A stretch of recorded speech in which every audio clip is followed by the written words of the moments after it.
un grupo de acreedores que entraron en el canje que dijeron, así no va, no nos van a pagar ni siquiera.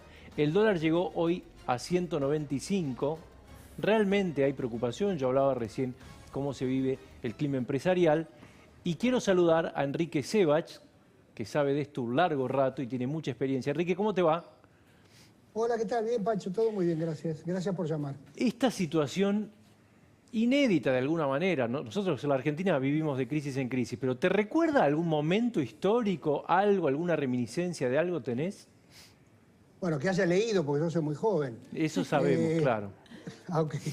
Bueno, a ver, cada vez que hay clima de pánico, digamos, en la Argentina, pasan estas cosas, que se paga cualquier cosa por el dólar, ¿no es cierto? Porque la verdad que 195, como 180, como 150, es un precio que en una situación normal no se justifica.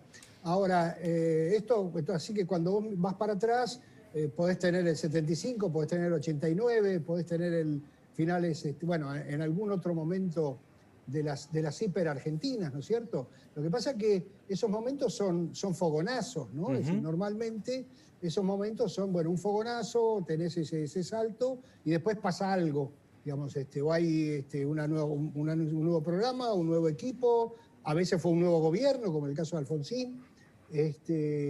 En este caso hay una apuesta a que esto lo arregle el tiempo, digamos, ¿no? Enrique, vos entonces sos partidario, porque viste que hay como dos versiones, dos ideas, o que el caos es inminente y que todo explota pronto, o que vamos camino como a una especie de larga agonía de 3 años en la cual se van poniendo parches y así seguiremos. ¿Vos sos partidario o sea, crees que lo que viene es más agónico que explosivo?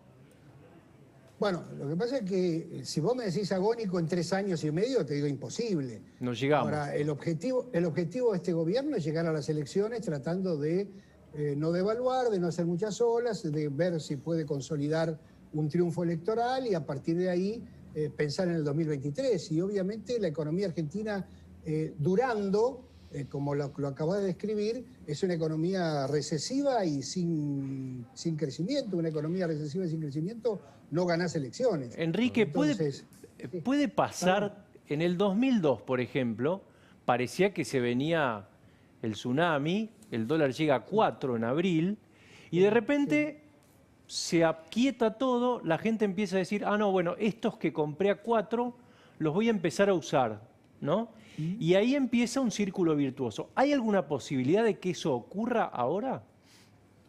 ¿Vendés a 195? Yo no, pero por ahí hay gente que sí. ¿Alguno en la mesa? ¿Alguno en la mesa vende a 195? No, no tengo. No, yo paso. Bueno, el que dijo no tengo es mentiroso, pero quiero decir lo siguiente. A ver, primero, ese mercado era un mercado libre.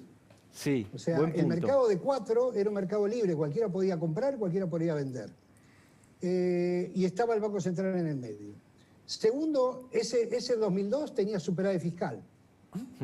Y además tenía una política monetaria muy restrictiva, porque además hay una estabilidad, un mecanismo automático. Cuando el Banco Central es el que vende, absorbe pesos. Entonces vos vas sacando pesos del sistema y entonces finalmente lo dejás sin oxígeno al mercado. Claro, y además ya se había hecho el plan de estabilización. Perdón, cuando vos en este mercado libre, el Banco Central no cambia la cantidad de dinero. Entonces, es más, sigue emitiendo. Entonces sigue alimentando la hoguera en lugar Enrique, de te llevo a una fecha importante. Primeros días de septiembre, el dólar estaba a 130 pesos. El 10 de septiembre reestructuramos la deuda, bajó el riesgo país 1000 puntos. Pasaron 40 días, el dólar subió a 65 pesos, se fue a 195, y el riesgo país subió 400 y pico de puntos cuando no tenés vencimientos inmediatos porque acabas de reestructurar la deuda. ¿Qué pasó todo tan mal en un mes? ¿Qué fue lo que pasó? Primero lo que pasó es que el gobierno siguió dando señales de que este esquema de financiar con emisión el gasto público va a seguir. O sea, cuando presentó el presupuesto, que vino inmediatamente después del tema de la deuda, presentó un presupuesto que primero supone que no hay más pandemia el año que viene. O sea, perdón, no hay más gasto de pandemia el año que viene. Y pese a no haber más gasto de pandemia el año que viene, hay 4,5 puntos de déficit fiscal y el 60% de eso lo financia con emisión. Entonces, claramente lo que la señal es para adelante. No es mirando para atrás. Nadie compra dólares mirando para atrás. O sea, compra dólares mirando para adelante. Cuando el ministro dice, estamos con un dólar equilibrado en el mercado oficial porque hay superávit comercial, está viendo el superávit comercial que pasó, no el que viene, digamos. Buen punto. Efectivamente, el dólar del 80 y pico, o de 90, o de 70 y pico, es un muy buen dólar. Para el superávit comercial que pasó. Ahora, claro, mirando para adelante, vos lo que ves es, las exportaciones no están reaccionando ni van a reaccionar porque Argentina solo vende commodities en este contexto, o vende, digamos, no quiero exagerar, pero vende principalmente commodities, hay menor cantidad, sube un poquito el precio, pero no va a haber un boom en ese sentido. Las importaciones vas a tener que aumentarlas si querés que la economía crezca, y entonces va a haber que levantar algunas de las restricciones, y esta brecha te lleva a un déficit comercial o a un déficit de cuenta corriente. Entonces las señales son todas malas. Otra vez, eso no significa que el dólar sea 195, quizás hasta 130 podría ser caro, o 105, pero es caro o barato, dependiendo de lo que mirás para adelante. Si lo que vos mirás para adelante es 1,6 billones de pesos de emisión de aquí hasta fin del 2021, y un ministro que te dice bajar el gasto no importa, y al otro día te dice hay que lograr estabilidad fiscal, y al tercer día dice, y la verdad que emitimos y generó tensión en el mercado de cambios, la verdad que es difícil, da una señal poco confusa. Ahora, Enrique, dame un segundito que quiero... Hablábamos antes los escuchaba antes cuando hablaban de las declaraciones de algunos ministros o del presidente. En este contexto, lo mejor es el silencio. Es decir, sobre el tipo de cambio, sobre el dólar, un presidente no tiene que hablar. Es decir, cuando el presidente habla del dólar es cuando el presidente del club habla del director técnico, digamos, ¿no? Claro. O ratifica al director técnico. Un presidente no habla de dólares, un presidente del Banco Central no habla del dólar, un ministro de Economía no habla del dólar. Es decir, habla con sus medidas y habla en el momento que puede sacar pecho. Enrique. Entonces, estamos en un... Sí, perdón. Sí, no, dale. ¿Estamos en un contexto? No, digo, estamos en un contexto de un mal equilibrio en donde hace falta, digamos, mostrar un programa potente para salir de esto. Y entonces la política no ayuda, porque hoy necesitarías un acuerdo político para ese programa potente, y lo que tenés lamentablemente es un desacuerdo político, y además de eso necesitas efectivamente un programa macro razonable. Es decir, yo creo que si hoy fuera el ministro, la gran señal sería retirar el presupuesto del Congreso y volver con otro presupuesto mucho más razonable para la situación que tenemos para adelante. ¿Vos te lo imaginás a Alberto Fernández haciendo eso? Mirá, yo no me imagino a nadie haciendo nada, y ese es el problema, ¿no? Enrique, quiero que veas una encuesta, porque mientras tanto los contagios de COVID siguen creciendo en todo el país. El área metropolitana está más asentada, pero siguen creciendo, y la preocupación de la gente ha empezado a virar, ¿no? Vos la tenés ahí, Fernando. Efectivamente, si tomamos las encuestas hechas desde marzo hasta hoy por la consultora Sinopsis, vemos claramente en este gráfico que mientras en marzo el 79,5% estaba más preocupada por el coronavirus, mientras acá, que el 16,2% estaba preocupada por la economía. Acá está, el verde me preocupa más. Exacto. El coronavirus. Fíjate cómo se ha ido revirtiendo. Acá, mirá. Empieza a caer. En junio. Abril es cuarentena estrictísima. Exacto. 60%. Y en mayo se cruzan. Sí. Venía después del peor mes de la economía, que fue abril. Exacto. Claro. Entre mayo y junio se cruzan, prácticamente se igualan las preocupaciones económica y sanitaria. Pero miremos hoy. Pará que quiero detenerme acá. Fíjate, el salto más abrupto es después de la cuarentena completamente. Claro, el peor mes de la economía, todo, que fue abril. Sube ahí, después sube más gradualmente. Claro, sí, perdón. Pero mira hoy.